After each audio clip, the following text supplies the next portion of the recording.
When I think of home, I think of a place where there's love overflowing. I wish I was home, I wish I was back there with the things I've been knowing. Suddenly my world's gone and changed its face, but I still know where I'm going.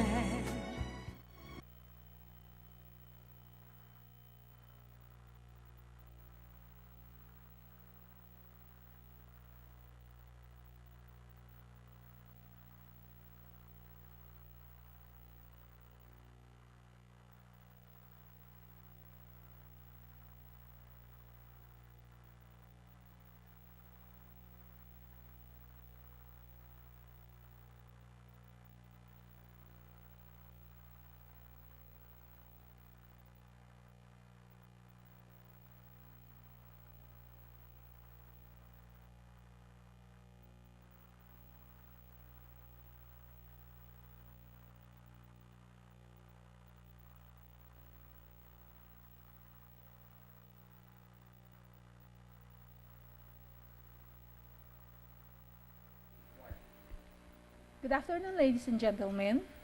No, it's not Wednesday. Don't be confused. Yes, indeed, our dear televiewers, today is Sunday. Nagtataka po kayo bakit nandito kami at hindi Wednesday? This is a special episode of Closer to Home.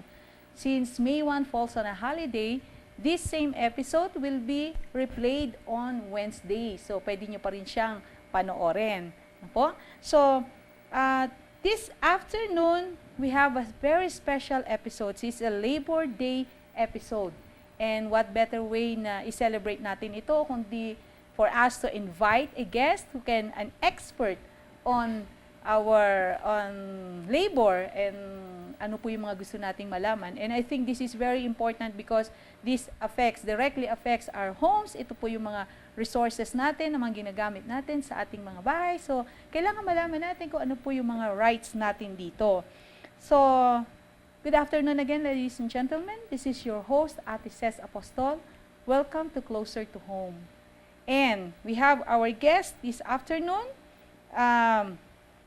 He is the employment officer of the Department of Labor and Employment. He graduated from the Benguet State University. He's married and merong isang kid. Ano po? So let's all welcome, ladies and gentlemen, Mr. George Lubin Jr. Good afternoon po, Sir George. Good afternoon. Bati po tayo sa ating mga televiewers. Good afternoon, Ate Ces, and sa lahat ng televiewers ng Closer to Home. Good afternoon. Yun. Magandang umaga po. Okay. Yes, Sir George, medyo alam ko po exciting po itong gagawin natin ngayon na pag-uusapan dahil ito ay affects a lot of our mga kababayan, no po, yung mga empleyado na nagtatrabaho sila. So, basically po, ano po ba ang DOLE or natawag nating Department of Labor and Employment? Yeah. Well, DOLE stands for the Department of Labor and Employment. Ito ay isang government agency whose mandate is to facilitate the gainful employment of the workforce, also to secure the workforce and to promote the safety and health of the workforce. Okay. So doon po sa sinabi niyo, Sir George, parang napakalawak pala ng sakop ng DOLE, no? So from helping people gain employment hanggang sa safety and health nila doon sa kanilang pagtatrabaho. Ngayon, minsan po kasi medyo nako-confuse yung mga tao. Meron din tinatawag po na another government agency, yung NLRC or the National Labor, ano po ba yun?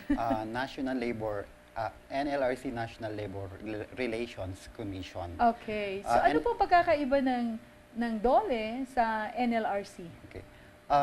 DOLE is the mother agency. Okay. NLRC or the National Labor Relations Commission is an attached agency of the Department of Labor and Employment. So, usually the jurisdiction of the NLRC is on call this, on if there are issues on termination, illegal dismissal, doon po dapat pupunta yung mga workers na may problema on those issues.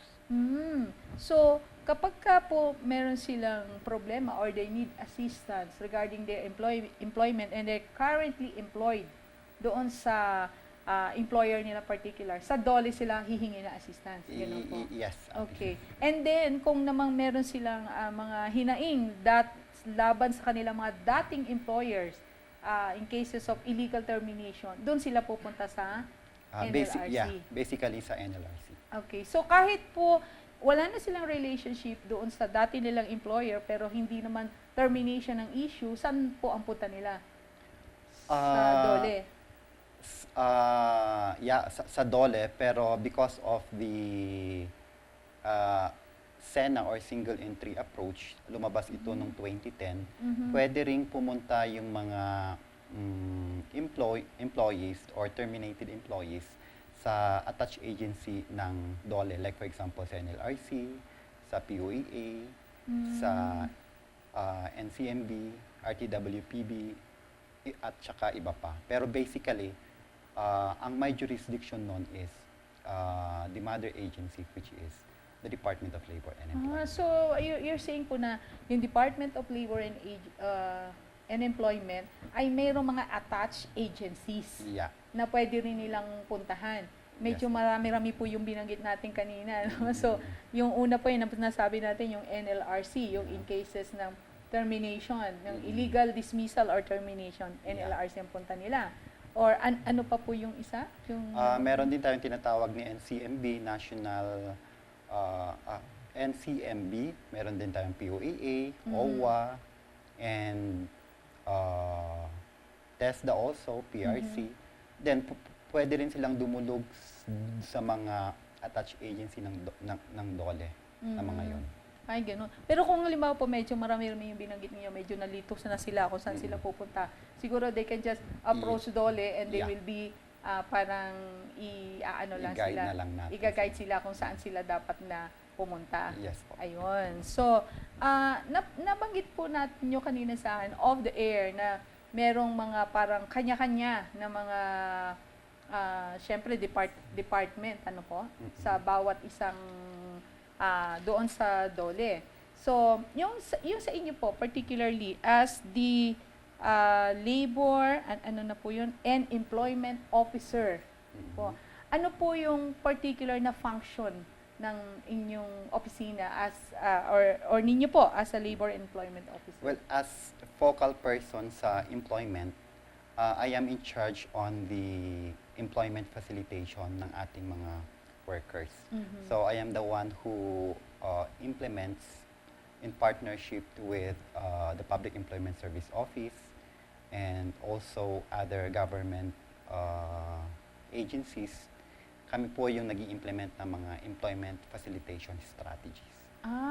Okay. So, parang employment facilitation strategy, sabi niyo. So, parang kayo po yung gumagawa ng mga strategies para tulungan yung mga tao na makahanap ng trabaho. Ayun, napaka-importante po pala ng function nyo. Parang ito na yung para sa tingin ko po, ito na yung reason talaga bakit nandyan yung DOLE, para to assist people to have gainful employment. So, napaka-importante nung position pala ni Sir. So, kung nangangailangan po kayo ng trabaho, si Sir ang tutulong sa atin. Po. And by the way, our televiewers, makikita niyo po sa mga screen niyo sa baba, nandiyan po yung mga numbers na pwede po ninyong i-text ang inyong mga questions or suggestions or comments, and our guests will try to answer these questions in a while. So, nakikita niyo po yung mga number dyan, pwede po kayong mag-text dyan. Okay, Sir, doon sa sinasabi niyo na employment facilitation ninyo, meron pong sinabi kayong in coordination with the Philippine Employment... the PESO, Public Employment Service Office. Public Employment Service Office. Under din po ba ng DOLE ito? Per PESO Act, mandated kasi yung LGUs to designate or to designate or to identify a person who will man the public employment service offices in their respective LGUs. Ay, so yung pong peso, parang yun yung counterpart ninyo sa LGU, tama po ba? Yes, ma'am. Ay, ganun. So that's a new information, pero ako personally I don't even know that the peso even exists, no? So nagtutulungan po kayo with Yeah. the LGU to do some strategies. Yeah. Sa ngayon po, sino po ang isang officer lang po din ito? Sino po ang under yung peso po? Sino po yung officer natin doon? Well, since andito tayo sa Baguio, Mhm. meron tayong peso office sa City Hall, sa second floor ng Mhm. City Hall. And presently, I think it is headed by Ma'am Romuelda Escanio. Ma'am Romuelda Escanio. Siya yung head ng peso office sa City of Baguio. Okay. Ito pong DOLE na nandito, saan po yung office niyo ngayon, sir? Our office is located at number 1 Cabinet Hill, Okay. Baguio City. Okay. So ito pong DOLE na ito it's a regional office. Or- I'm with the Baguio Benguet Field Office. However, kasi yung office ng Baguio Benguet Field Office is nasa regional office. Mm. So, our office is also located sa Cabinet Hill, Baguio City. So yung pong DOLE, yung inyong regional office nandoon, nasa Yes, ma'am. regional office siya. Okay. So doon din nila kayo makikita. Okay. So ngayon po medyo klaro na yung mga tao natin kung saan nila pwedeng hanapin kung meron silang kailangan na So sa inyo po sabi niyo nag-i-strategize po kayo, no? Paano po ba kayo nag-i-strategize?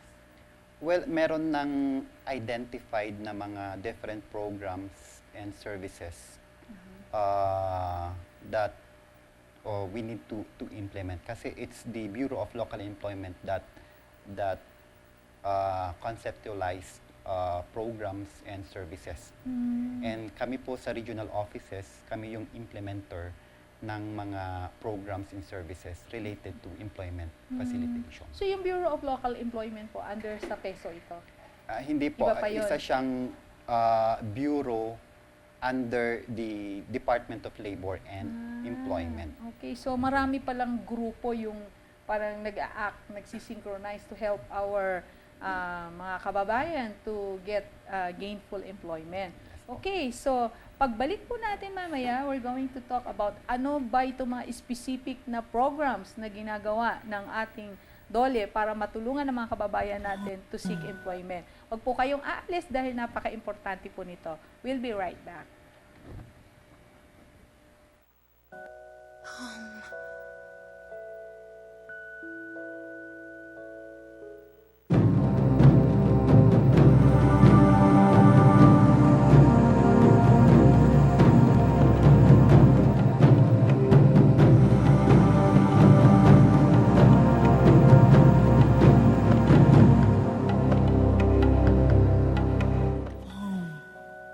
Closer to home. Closer to home. Oops, closer to home. Closer to home. Closer to home. Closer to home. Closer to home. Closer to home. Closer to home. Please keep in mind that love and peace will reign when you're closer to home.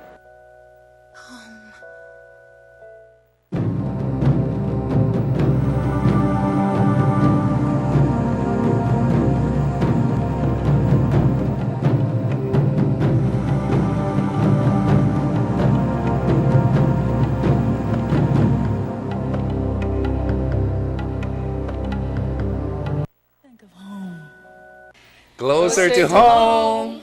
Closer to home. Oops, closer to home. Closer to home. Closer to home. Closer to home. Closer to home. Closer to home. Closer to home. Please keep in mind that love and peace will reign when you're closer to home.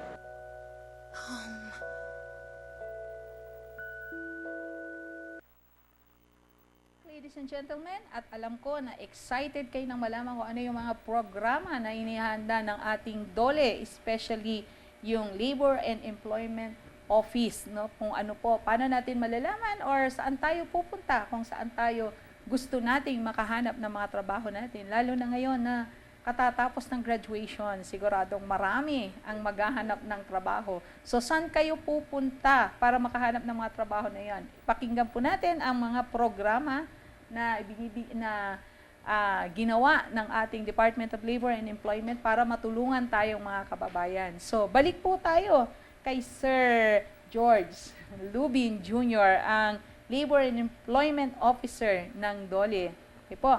So, sir, nabanggit niyo po kanina na may mga program kayong pinapacilitate, yung para na kino-conceptualize ng isang department na ini-implement para matulungan yung mga kababayan natin makahanap ng trabaho. Ano po ba itong mga programa na ito? Well, isa sa employment facilitation strategy na ini-implement ng DOLE para matulungan natin ang ating mga kababayan, especially ang ating mga newly graduates, is yung pag-implement natin ng job fair. Job fairs, okay. Ang job fair is, sabi ko kanina, isang employment facilitation strategy na ang aim or purpose is to fast-track yung meeting ng job seeker at yung employer or the overseas recruitment agency sa isang venue at saka date. Okay? The main objective of this is to reduce yung cost, yung time at saka yung effort, especially on the part of the applicant. Okay. So parehas din po sa both on the part of the applicant and the employer, mare-reduce yung cost nito dahil sa ganun. So exactly paano po ginagawa yung job fair? Okay. During the job fair, sabi ko nga kanina, we invite employers, Okay. overseas recruitment agencies na may mga ino-offer na mga trabaho sa isang specific venue. Okay? So, yung mga applicants naman, doon na sila mag-a-apply. Instead of going to the offices of these employers or overseas recruitment agencies, doon na sila mismo sa identified venue ng job fair pupunta. So parang meron pong specific date na ilalagay, mag-i-invite ng mga employers, and then you're going to promote it para pumunta yung mga applicants doon. Yes.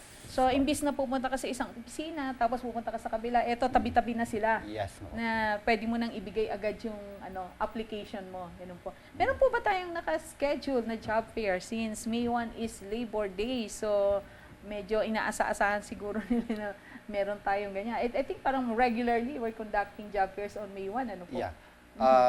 Meron po tayong National Labor Day activity sa May 1. This is a nationwide activity, job fair activity.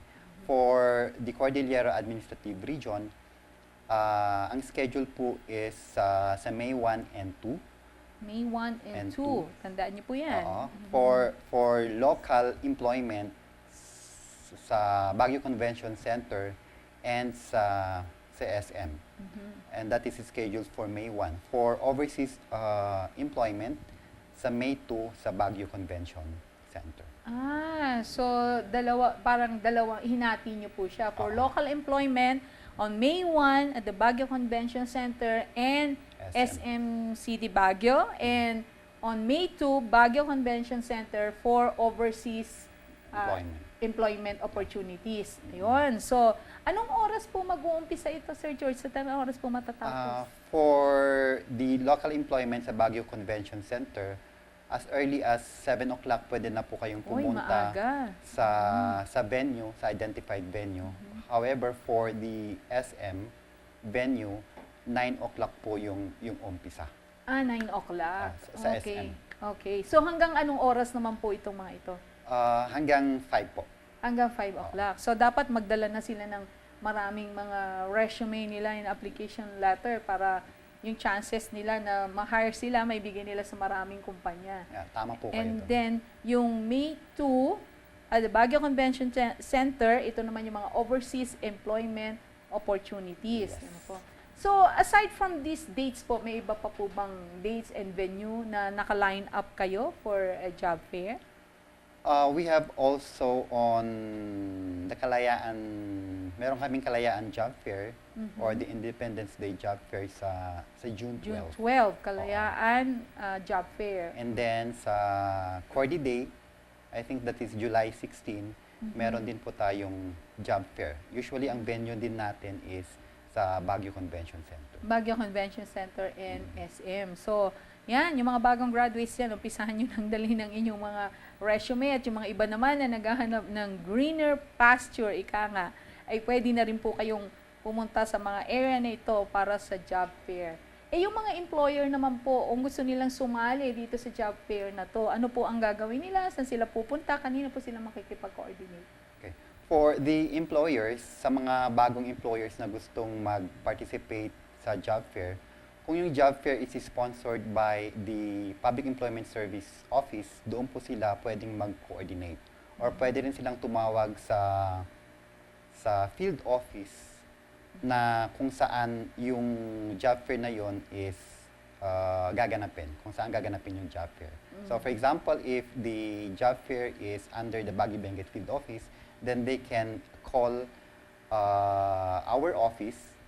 Our telephone number is 309, what's that? 304-2952. Pakiulit po, 309. 304-2952. Ayun, 304-2952. So, Oo. ito pong gaganapin sa SM at saka sa Convention Center, ito po ba ay under sa office ninyo? Yes po, it is under the Department of Labor and Employment and then in partnership with the City of Baguio through the Public Employment Service Office. Okay, so yung mga employers po na gusto mag-join dyan, sa office ninyo pupunta? Yes ma'am, or pwede rin diretsyo na rin sila sa PESO, sa Public Employment Service Office. Okay. So, ito po ba mga job fairs na ito, talagang masasabi natin na effective po ito? Talagang pinupuntahan po ba talaga ito ng mga job seekers? Mga ilan po yung mga nakakapunta dito? Well, based on statistics, previous conduct of job fair, marami naman po tayong hired on the spot. Like for example, Hired on the last spot.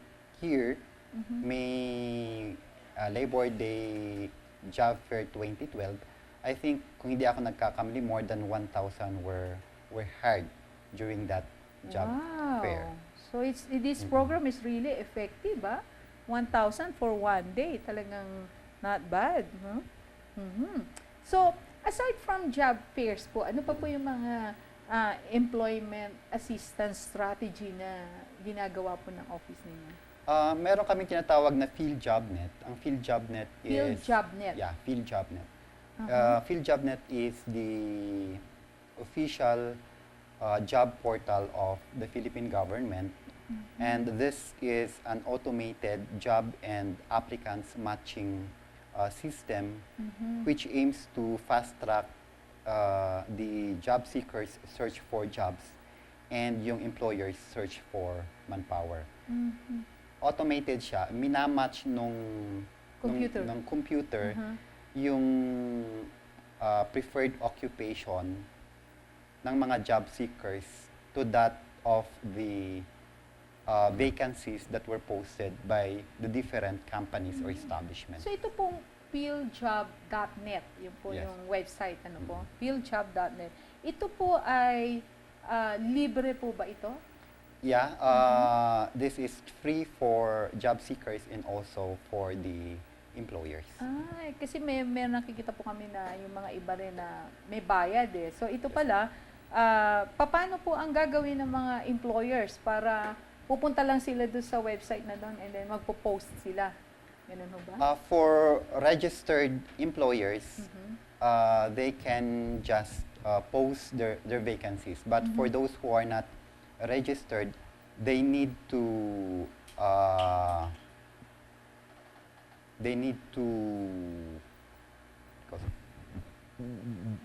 Register first? yeah, they need to register, and there are requirements like, for example, their TIN number, the official representative of the company, their business permit, and others.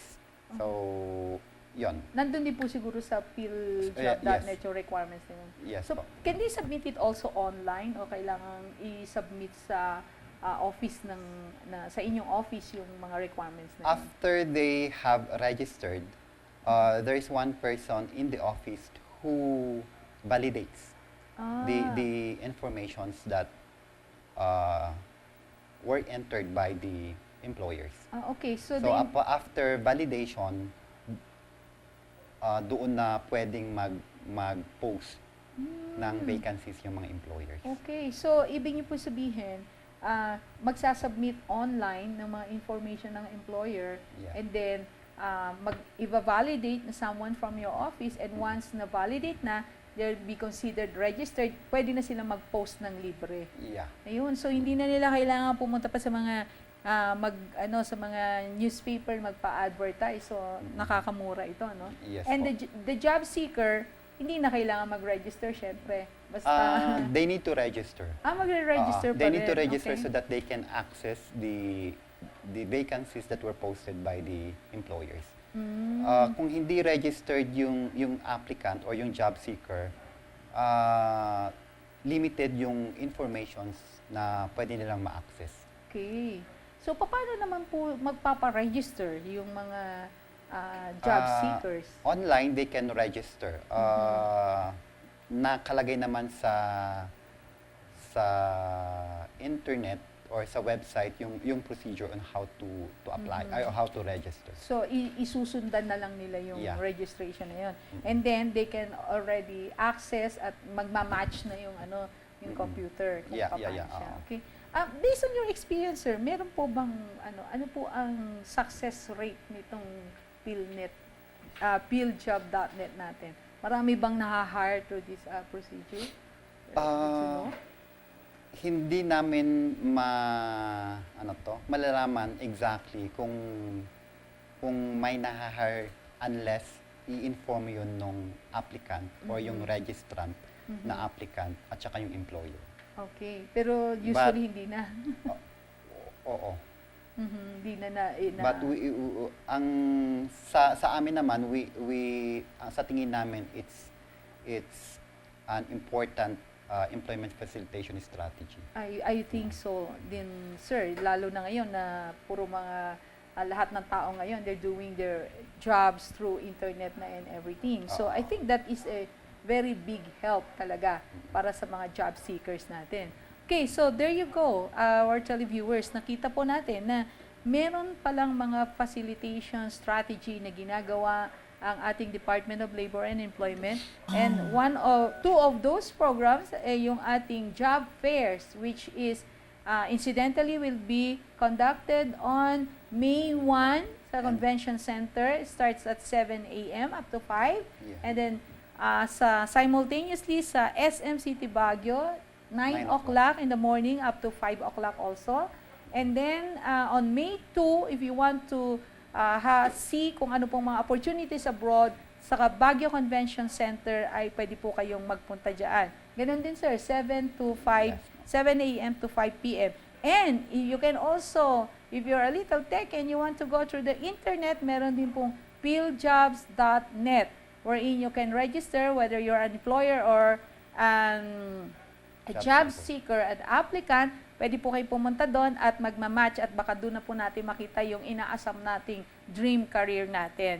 Okay? So, pagbalik po natin ay pag-uusapan pa natin yung ibang mga programs na ginagawa ng DOLE na baka dito na tayo makahanap ng mga trabaho natin.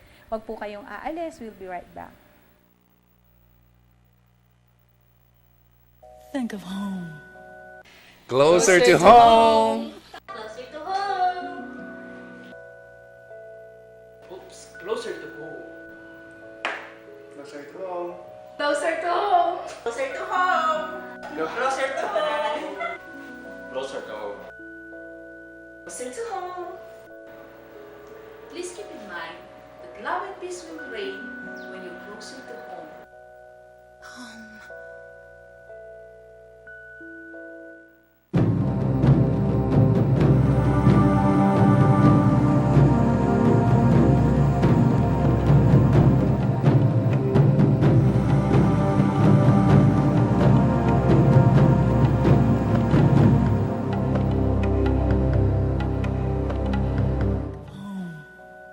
Closer to home. Closer to home. Oops, closer to home. Closer to home. Closer to home. Closer to home. Closer to home. Closer to home. Closer to home. Please keep in mind that love and peace will reign when you're closer to home.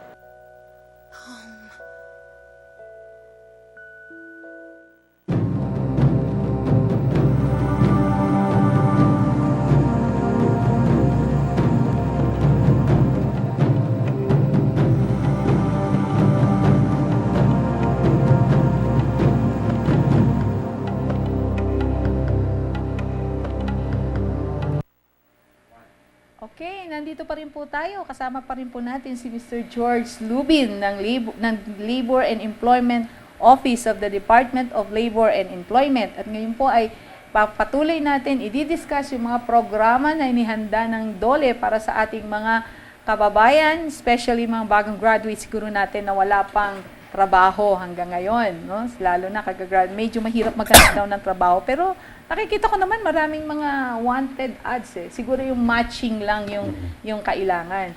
At para ma-match natin itong mga ito, meron po ba tayong programa na ginagawa para dito sa mga yung binanggit niyo po sa akin kanina, yung Career and Employment Coaching program. So ano po ba itong Career and Employment Coaching na tinatawag natin? Well, ang career employment coaching is being conducted sa mga high school students, particularly sa mga third year high school students. We do conduct lectures to guide them kung ano ba yung dapat na course na enroll nila sa college, whether this is a degree course or technical vocational course. Ito po yung tinatawag na parang career guidance. Yes, na, yes po. Okay. So paano niyo po sinasuggest sa mga estudyante kung mga third year students kung ano yung dapat nilang kuhain na kurso sa kolehiyo?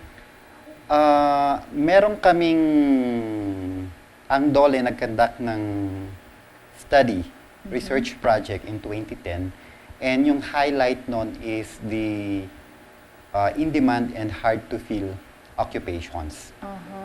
Yun yung ini-inform namin sa mga high schools so that mas higher yung probability nila na makahanap ng trabaho after graduation. So, nag-conduct po kayo ng study. Tapos, yun ang ina-advise nyo na baka interesado kayo sa field na ganito. Oo. Para yun ang kuhain nila. Mas malamang na makakakuha sila ng employment after that. Kasi they are considered in-demand and hard-to-fill occupations. Projection yun from 5 to 10 years. 5 to 10 Oo, years. So, yun yung mga tama-tama. identified na in-demand and hard-to-fill occupations. Okay. So, ano naman po yung based on the 2010 survey na ginawa, ano po ba yung mga in-demand ngayon na mga jobs, no? Na yun yung mga kursong kukunin nila para makuha nila yung mga trabaho na ito. Ano po ba yung mga yun? Marami kasing identified, is more than 100 jobs. ang Pero dami naka-group pala. siya into key employment generators. Okay. Meron sa agribusiness, sa cyber services. Okay. We have also sa health and wellness, sa hotel and restaurant and tourism, sa mining, sa construction, banking and finance, sa manufacturing, sa ownership, dwellings and real estate, sa transport and logistics, sa wholesale and retail, sa overseas employment. There are identified jobs on those groups or industries or sectors. Like for example, sa agribusiness, ang example ng in-demand is yung veterinarian, that is considered one in-demand. Yun po. Or pathologists, yung mga entomologists, mga ganon. Ay, ganun po. Saan po nila makikita yung mga yan kung sakali? Ah, Para malaman nila yung sa ating different mga sectors. televiewers who are interested to access yung in-demand and hard-to-fill occupations, they can just visit the website of DOLE or the website of the Bureau of Local and Employment. Ang website po ng BLE is www.ble.dole.gov.ph. BLE. Yes po. Aha. Small letters, BLE dot Um, dole.gov.ph. Ayun. Okay. Tingnan po nila yung career guide, Career guide. na link. Okay. So, pag nagpunta sila doon, makikita nila kung halimbawa sa construction, ano yung mga in-demand, in-demand tsaka na hard to trabaho fill na occupations. for the next 5 to 5 to 10 10 years. Ayun. So, that will really be helpful kasi minsan mga kababayan natin po hindi lalo pagka parang ang bilis ng panahon kasi hindi nila napansin pag tinanong mo anong gusto mong kunin na kurso, parang hindi pa nila napag-isipan. Oo. So kung hindi pa nila napag-isipan to, then these career guides can be a big help. Pupuntahan lang natin yung website doon sa DOLE. Pwede rin nila sigurong i-google ito para makita nila, no? Okay, so aside from this career and employment coaching, so nakita ko po na nag-uumpisa pala kayo, doon pa lang sa third year sila, tapos tinutulungan na, and then pag nakagraduate, tutulungan din makahanap ng trabaho. Aside from this, meron po bang ibang program pa na ginagawa kayo to help our people na makahanap ng kanilang trabaho? Well, sa mga job seekers, meron din kaming skills registry system. Ito yung offline counterpart ng PhilJobNet. We implement this in partnership with the different PESOs sa mga LGUs. So, it's the PESOs who implements this one and nire-register nila yung mga skills ng mga applicants or job seekers sa kanilang jurisdiction. Kasi usually, yung mga employers pumupunta sa mga offices ng mga PESO and walang mai-refer ang PESO. Ayun. So with the implementation of the skills registry system, ready ang PESO kung may manpower or may employer na naghahanap ng specific na manpower. So, yung PESO office po natin, binabanggit nyo kanina, nandyan sa City Hall, ano po? Opo. So ibig sabihin po, kung halimbawa, ako ay isang karpintero, I can go there para natin na yung i-register na ako karpintero, itong pangalan ko, ito yung Yes po. contact number ko, and kung ako naman ay employer na naghahanap, pwede akong pumunta doon at hingin yung mga nagpa-register doon. Yes po. Okay. So parang it kaya sabi niyo ito yung offline counterpart ng PhilJob.net. Okay. So, kung meron po kayong mga natatanging skills diyan, halimbawa, mahusay kayong tumulay sa Lalambre. sa wire, lalambre ng Beneco. Mga special skills pa, no? So, pwede po kayong pumunta dito sa ating skills registry system sa offices ng PESO sa mga local government unit. Pakiulit po natin, yung PESO, ang ibig sabihin po ay Public Employment Service Office. ayun, So, Public Employment Service Office. pag sa skills registry system, ang katuwang ng mga PESO is yung mga barangay officials. Para hindi na kailangang pupunta yung mga job seekers sa office ng PESO, it's the officials, barangay officials na po yung pumupunta sa mga different houses ng mga job seekers para i-register yung mga applicants. So this is in connection or in coordination with the barangay sa Yes barangay po. captain. So, yung mga barangay captain, sila na yung nagpupunta sa mga bahay, tinatanong ano yung mga skills ninyo. Or pwede rin siguro pumunta mismo sila doon sa Yeah. barangay captain. Yes po. So doon sila magre-register and the barangay captain will be the one to register sa office Sila yung ng PESO. meron kasi kaming skills registry form. Yun yung Okay. fill upan ng applicant or ng job seeker. Tapos those filled out skills registry forms will be submitted by the barangay official to the PESO for encoding. Ay, ganun po. So, marami naman po bang nagpapa-register dito? Just curious. Marami naman, pero kung minsan kasi nahihirapan tayong, kasi usually pag pumupunta tayo sa mga, pag nagka-house to house tayo, hindi, walang tao, mga ganun. So, medyo mahirap, pero nakakatulong naman sa ating mga job seekers. yung Meron program. naman pong mga naha-hire through our skills registry system na to. Meron naman, based sa experience ng isang LGU sa Benguet, yung feedback nila, nakakatulong naman kasi pag naghahanap ng tao yung isang recruitment agency, for example, nire-refer nila yung mga registrants. And through those referrals, nafa-facilitate natin yung paghahanap nila ng trabaho.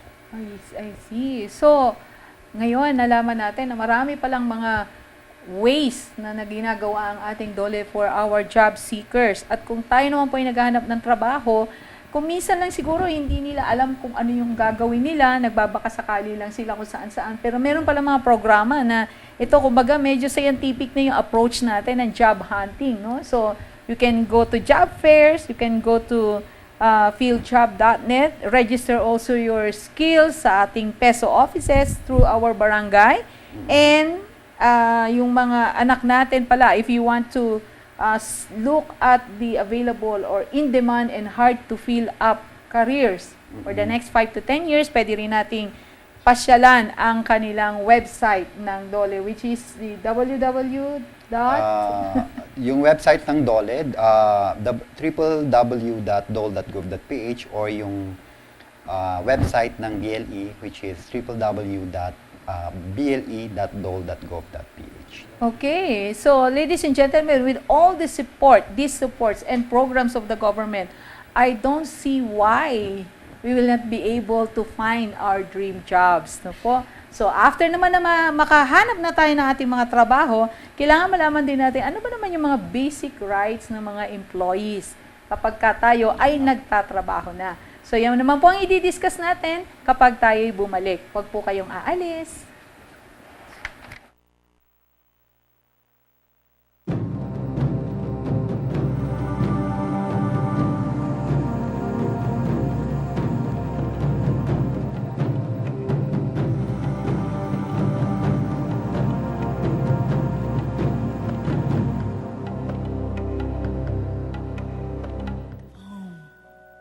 Closer to home. Closer to home. Oops, closer to home. Closer to home. Closer to home. Closer to home. Closer to home.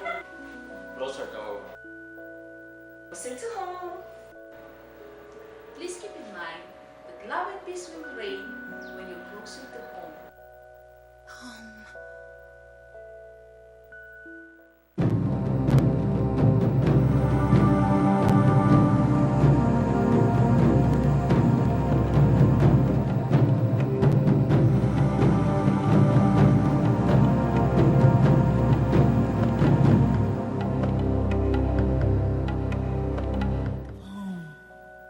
Closer to home.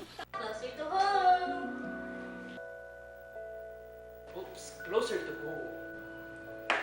Closer to home. Closer to home. Closer to home. Closer to home. Closer to home. Closer to home. Please keep in mind that love and peace will reign when you're closer to home.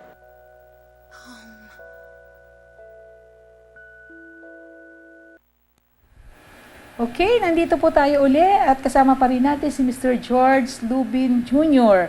ng Labor and Employment Officer ng DOLE. Kanina po ay tinuro niya sa atin kung ano mga dapat natin gawin or ang mga pwede natin puntahan ng mga programa ng DOLE para tayo makahanap ng trabaho. Ngayon, pagkatapos naman tayo makapagtrabaho at makahanap ng ating mga dream job, syempre gusto rin nang malaman ng ating mga employees kung ano ba yung mga basic right na pinoprovide ng gobyerno sa ating mga employees. So, itanong na natin ang diretso agad kay Sir George. Ano po ba yung mga basic rights ng isang empleyado, Sir George? Well, if we are employed in the private sector, dapat yung tamang pasahod dapat binibigay yun ng mga employers. Meron din tayong tinatawag na holiday pay if the employee works on a regular holiday. Meron siyang holiday pay na tinatawag. Meron tayong premium pay for those who work during the rest days or during special holidays. If they work more than 8 hours, which is the usual work period, meron tayong tinatawag na overtime pay for those who are working from 10 p.m. to 6 a.m. the following day. Yun yung night shift differential. We have also the 13-month pay, and dapat they should be enrolled also sa social protection, like yung sa SSS, sa Pag-ibig, at saka sa PhilHealth. Okay. So, ito po yung mga basic right na isang empleyado. Kanina po nabanggit nyo, unang-una nyo sinabi yung tamang pasahod. Yes, ma'am. Ano po? Okay. Siguro, aside from tamang pasahod, on time na pasahod. Yes. Ano? So, ano po ba yung tinatawag nating tamang pasahod? Magkano po ba yung tamang pasahod? Well, yung minimum wage ay ina-identify or siniset ng RTWPB. Yung RTWPB is an attached agency ng DOLE, the Regional Tripartite and Wage Productivity Board. Okay. Their office is located at the 3rd floor of the regional office. Sila yung nagseset ng minimum wage. Ang minimum wage natin is based on wage order number 15. So if you are in a retail in service whose employees is more than 10, yung minimum wage is 280. For employees who are working in a retail and service establishment employing less than 10, yung minimum wage is 260 pesos. For those who are in non-agri, it's 280 regardless of the number of employees. And sa mga nasa agriculture naman, agricultural sector, the minimum wage is 262. 262. So, marami palang ano yan, no? Yung Depende sa depende sector. rin pala sa sector yung ating minimum wage. So, we can say na tama yung pasahod mo if at least it is at a minimum wage. Yes. So, hindi naman bawal na gawin nilang 300 kung Hindi gusto ng naman po. employer, no? Siyempre, no? So, so the market will dictate na mas mataas doon sa minimum wage. O, yung po bang minimum wage na yun, meron po kasi yung natawag na basic pay, di po ba? Meron din yung mga COLA. So, Yes. yung po ba sinabi yung 280, yung kabuuan na po ba yun? Or Oo. 260? That's the total. Yung breakdown po ng 280 is basic wage, which is 243. And then yung COLA na 37, totaling to 280. Okay. So, yung COLA, yun po yung cost of Living allowance. So, kaya 280. If the employees are 10 or more. But if it's less than 10, should 260. be 260. 223 yung basic pay, and then yung COLA niya is 37. Okay. Pwede po ba na maiba yung breakdown nun? Di ba? Maging 60 yung COLA, 220 yung basic pay. Pwede po ba ganun yung mangyari doon na computation? Or kailangan sundin yung computation na yun? Pwede namang maiba, basta yung basic, Yung basic pay. basta masunod yung basic. Ayun. So, ibig sabihin, pwede mo dagdagan yung COLA. Parang gano'n. Pero yung basic pay, hindi mo na siya pwedeng bawasan. Kasi sa computation kasi ng, for example, sa holiday pay or sa OT, sa 13-month pay, Yung basis is yung basic. So dapat hindi bababa sa identified na basic yung ibibigay ng employer. Okay, so yung mga holiday pay, premium pay na binabanggit nyo kanina, base ito do sa basic pay, hindi kasama yung COLA Yes. pag kino-compute nila. Okay, so pagka po nag-work on a regular holiday, ano po ba yung tinatawag natin regular holiday? Examples ng regular holiday is Labor Day, we have the Independence Day. Yung mga official holidays. Yes. Yung nung Holy Week, yung Holy Thursday, Ito Good yung mga Friday. kulay red sa ating mga Oo. kalendaryo. Okay, so ito po yung tinatawag natin mga regular Regular holiday. Okay. So pagka po regular holiday, magkano po dapat ang ibinibigay kung nagtrabaho sila on this regular holiday? So sa mga employees na magtatrabaho sa May 1. May 1, which is considered regular holiday, pag nag-work po kayo doon, yung sweldo nyo, the employee is entitled to 200% of his basic wage on the first 8 hours. And for work in excess of 8 hours, there's an additional 30% of his hourly rate of the said day. Okay, so linawin po natin yun, no? So, kapag regular holiday, ibig sabihin 200%. So, kung ang basic pay mo is 200, ano po yun, 30, yung 243.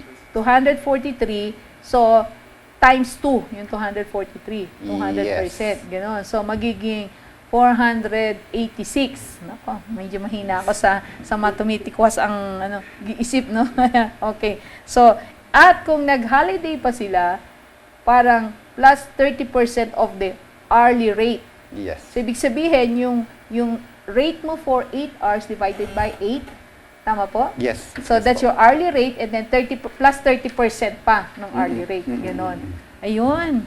So, dapat pala magtrabaho tayo sa Miwan para mas malaki ang ating ang kita dyan. No? Ano naman po yung premium pay na sinasabi niyo kanina? Nabanggit ko kanina, if an employee works on his rest day, his or her rest day, at saka during special holidays, the employee is entitled of a premium pay. Okay, so yung po sinasabi niyo, special holidays, ito yung mga declared holidays other than the regular holidays. Example, we have the November 1st, yung Cordy Day, yung mga local holidays na dinideclare ng ating government, like Cordy Day, Baguio Day, as long as approved by the President, then they are considered Special holidays. Okay. holidays. So, pagka nag-work naman po ang mga employees natin ng special holidays, magkano po ang premium pay na dapat ma-receive nila? They are entitled of additional 30% of their basic salary, Ayun. basic So, wage. 30% ng Yes. kanilang basic salary. So, kung 260 plus 30% noon. If nabanggit ko, pag nag-work siya ng, kunwari rest day niya on a Sunday, tapos nag-work siya doon, pina-work pala ng pina-work ng employer niya during his or her rest day, entitled po yung employee na nag-work ng premium pay, which is an additional of 30% 30%. of the basic rate niya. Yeah. Pagka po, maano po ako, doon po sa regular holiday, kung hindi po sila nag-work, meron din po silang sweldo nung araw na yon. For special holidays, no work, no pay siya. Okay, for special holidays, no work, no pay. But if you work, you'll have a 30% additional Yes. of based on your basic pay. Basic pay. Pagka po regular holiday, Yun nga, kanina, yung tinatawag nating double pay. Kasi pero yung kung hindi po nag-work, halimbawa, pag hindi siya nag-work, as long as present siya or naka-leave siya with pay, entitled siya ng 100% 100% ng salary, niya. Salary niya. As long as present siya the day before the regular holiday. Ayun. Or kahit naka-leave siya basta with pay, entitled siya ng 100%. So, hindi lahat ay entitled doon sa pay pala kapag holiday. So, dapat the previous working day, present ka para ma-entitle ka doon sa 100% pay mo ng regular holiday. Work ganon. day. The work day immediately before Preceding the regular holiday. Ayun. So, pagka mag-holiday, siguraduhin ninyo na kayo ay papasok. Pero kailangan allowed. Yung employer, ina-allow niya na papasok yung employee. Hindi naman pwedeng, hindi basta sasabihin ng employee na gusto kong double pay ngayon, papasok ako kahit ayaw. Kailangan Hindi payag pwede. yung employer. Yes. Pinapasok siya, kumbaga. Pinapasok Ayun. siya. Okay, yun naman pong sinasabi natin na night differential. Ano naman po itong night differential? Ngayon marami tayong mga call center agents na nagtatrabaho nung sinasabi niyo 10 a.m. to 10 p.m. to 6 a.m. The So, following day. So, ano naman po itong mga night differential na pay na ito? Yung night shift, sabi ko kanina, pag nag-work yung empleyado ng 10 p.m. to 6 a.m. the following day, entitled yung employee ng night shift differential. So usually yung mga security guards, mga call centers, sila yung nakaka-avail ng benefit na ito. Night shift differential. And it is 10% of the hourly rate of the employee. So 10%. Additional 10%. Additional 10% of the hourly rate. Yung basic pay nila on hourly rate. Ayun. Yung overtime pay naman po. Ano po ba itong... Overtime pay in excess of 8 hours kasi yung normal work hours ng isang empleyado is 8 hours. Okay. So in excess of 8 hours, if the employee is asked to work after 8 hours, then the employee is entitled of an overtime pay, which is 25% of the hourly rate. On a pag regular day, 25%, pero if that is a holiday or a special holiday or rest day, it is 30% of the hourly rate. So, yung hourly rate po, yung basic pay nila, divided by 8, plus 30% pa ng hourly rate na yon. Ganun po ba? Tama po? Regular plus 25%. Plus 25%. Yeah. Plus 21%. Okay, so, ang sinabi rin natin kanina na yun nga yung night shift differential and of course the 13-month pay, no, na yun din ay by law also ay entitled ang ating mga workers. Okay, so narinig po natin yung ating mga basic right as an employee, especially siyempre interesado tayo doon sa ating mga sahod, kung tama pa yung pasahod, kung tama ba yung nare-receive natin kapag nagwo-work tayo on holidays at kung nag-work din tayo ng gabi. So, ngayon po ay naliwanagan natin yan. So, pero kung kayo po ay hindi nagre-receive ng ganyan, huwag nyo naman po sigurin ng inyong mga employers at sabihin nyo, napanood nyo si Mr. George Lubin at sinabi niya na kailangan ganito. Pwede naman yung pag-usapan ng maayos. Pero at least, importante, alam natin kung ano yung ating mga rights. No po? So, we're going to have another break and when we come back, we're going to answer some of the text questions that were sent to us, no? Meron kanina. Okay? So, we'll be right back.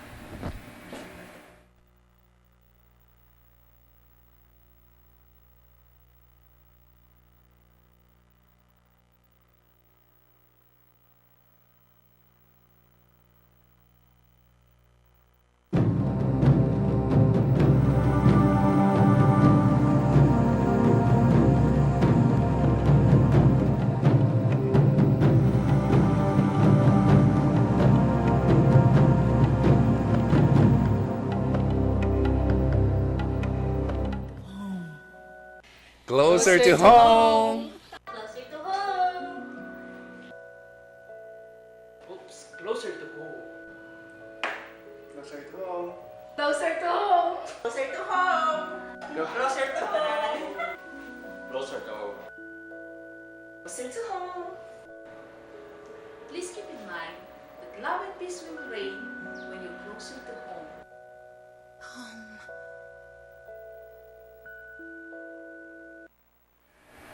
Okay, nandito po tayo uli at meron tayong dalawang text-in questions na itatanong natin kay Sir George. Tinatanong niya kung ano yung question. Sabi ko, no cheating. So, hindi ko po sinabi sa kanya off the air kung ano yung question. So, Sir George, ito po yung tanong sa atin na nag-text. Sa inyong survey, ano ang mas na-hire ngayon? Yung mga vocational graduates ba o yung mga degree holder graduates siguro ibig sabihin nito? Sino po mas madaling makahanap ng trabaho ngayon? Yung mga skills na nag-graduate na sa vocational o yung mga degree holders? Wala kaming specific na survey na kinandak para malaman natin kung ano ba yung mas mga hinahanap ng mga employer na trabaho. Ayun. Pero sa aking palagay, halos parehas. Walang pinagkaiba if you are a graduate of technical vocational. Nakahanap sila ng trabaho. And then sa mga degree courses naman, ganon din as long as matched yung ano to. Kasi ang problema kasi is yung mismatch eh. Yung skills at saka education ng isang applicant is hindi tugma sa hinahanap ng employer. Yun lang naman.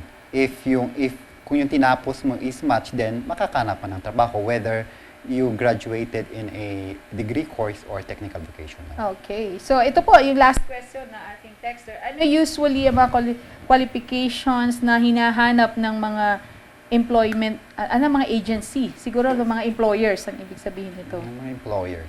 Anong usually po yung mga qualifications? For qualifications, isang hinahanap sila is meron silang oral and written communication skills. Yung work attitude, of course, tinitingnan nila yon. Ano pa ba? And then meron din silang skills sa computer. Alam naman natin ngayon na we are on the 21st century, so kailangang technological savvy sila. Alam nila yung pasikot-sikot sa internet, sa computer, mga ganun. Okay. So, narinig po natin, no? So, aside of course sa mga skills na kailangan ng specific na job description, ay yun yung mga basic na hinahanap karamihan ng ating mga employer. Okay, with that, thank you very much, Mr. George Lubin. Thank you. Sana po hindi po ito yung first, or hindi ito yung last, since this is the first.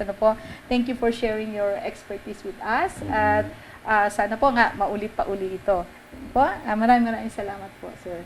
Okay.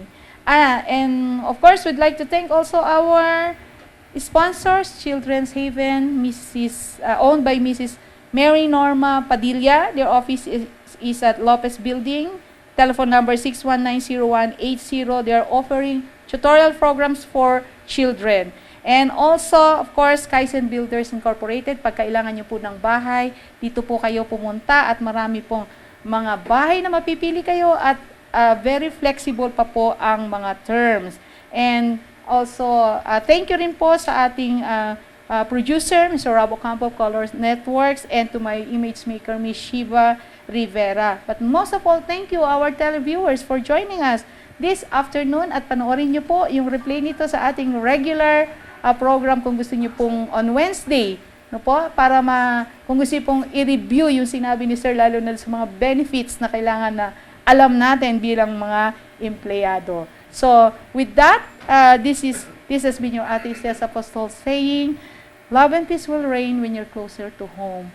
Have a peaceful afternoon, everyone. Thank you.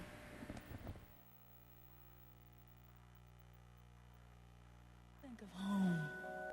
Home.